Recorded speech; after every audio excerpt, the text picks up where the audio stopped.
খাবের মাধ্যমে একদিন উনি যে দেখলেন, যে জিনিস দেখলেন, সেই দেখার থেকেই উনি তওবা করে আল্লাহর অলি হয়ে গেলেন। সবচেয়ে সেই জবানার সবচেয়ে বড় অলি হয়ে গেলেন মালিক বিন দিনার। সেই খাপটি কী ছিল? এত মূল্যবান খাপ। আগে আমরা বলি, খাবের বিষয়ে পরে বলি। উনি কী ছিলেন সেটা নিয়ে একটু আগে আলোচনা করি। উনি একজন সৈনিক ছিলেন। উনার দেশের একজন সৈনিক ছিলেন।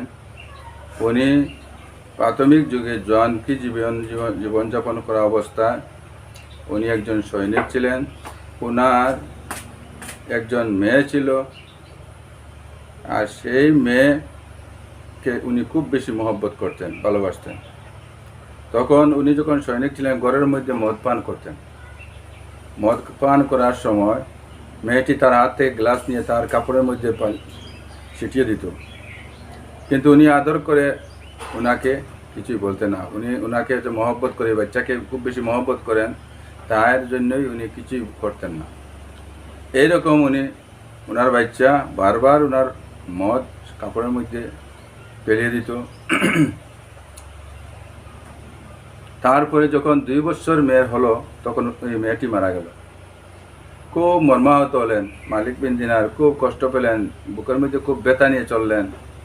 মেয়ের যে মারা গিয়েছে, সেই মারা যাওয়ার ব্যথা নিয়ে উনি চললেন। কিছুদিন যাওয়ার পর একদিন রাত ছিল। এদিন রাত 15ই শাবানের রাত।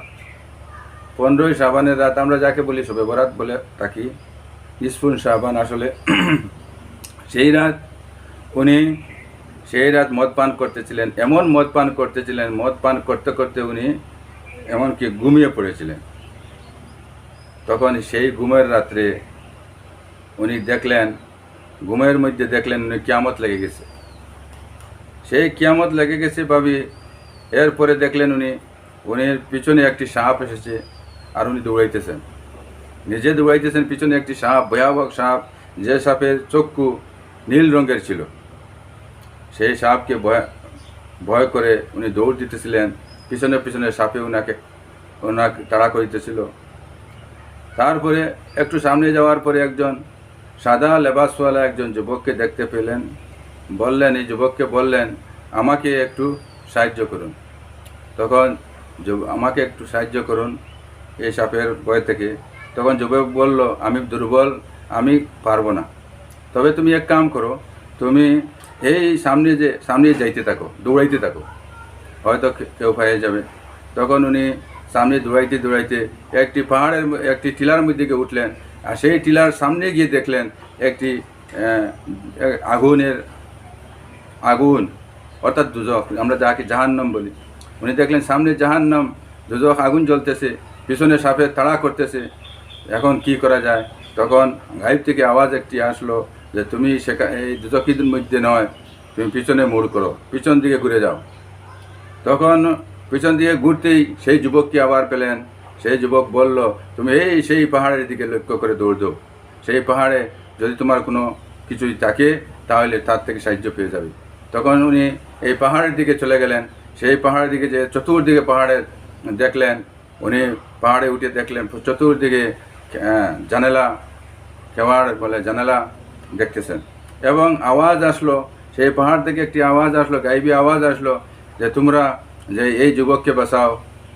একটি আওয়াজ আসলো। তখন প্রত্যেকে কেওয়াড়া খুলে দিল, জানালা খুলে দিল। প্রত্যেক শিশুরা ছিল এখানে, প্রত্যেকের শিশুরা ছিল। তখন উনি দেখতে পেলেন তারও মেয়ে, 2 বছরের মেয়েটি সেখানে আছে। তখন মেয়ে বলল যে, উনি আমার আব্বা বলে এই মেয়েটি নূরের পাল্লার মধ্যে উঠে তার বাবাকে এক হাতে ধরলো, আর আরেক ডান হাতে সাপকে থাড়া করলো। এইভাবে থাড়া করলো, সাপটা ঘুরিয়ে গেল। তারপরে মেয়ে তার বাবাকে খুলে নিয়ে সেই জায়গার মধ্যে নিয়ে বসলো।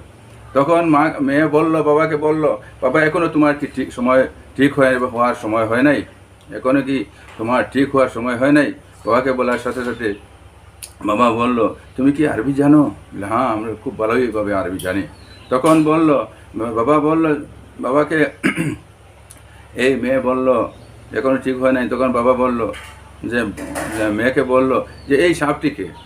তখন মেয়ে বলল, এই সাপ হলে তোমার বদামল।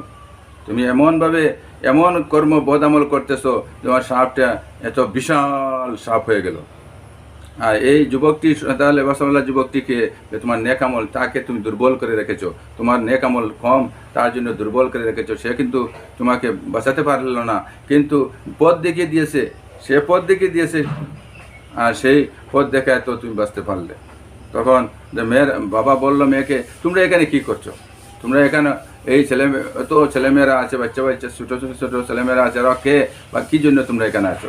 ওরা সব মুসলমানদের ছেলেমেয়ে, আমরা আসি যে আপনারা যখন আপনাদের অপেক্ষায় আছি, আপনারা অপেক্ষায় আছি আমরা, যতক্ষণ না আপনাদেরকে আমরা জান্নাতে নিয়ে পৌঁছাইতে না পারি ততক্ষণ পর্যন্ত আমরা এখানে অপেক্ষায় আছি, আমরা অপেক্ষায় আছি। সেই কথা বলার সাথে সাথে উনি ঘুম থেকে জেগে উঠলো, আর মনের মধ্যে ভয় নিয়ে উঠলো, আর পিছনে সাপ নিয়ে আসে, সেই সে ভয় নিয়ে আসলো, আর আল্লাহর কাছে তওবা করে নিল।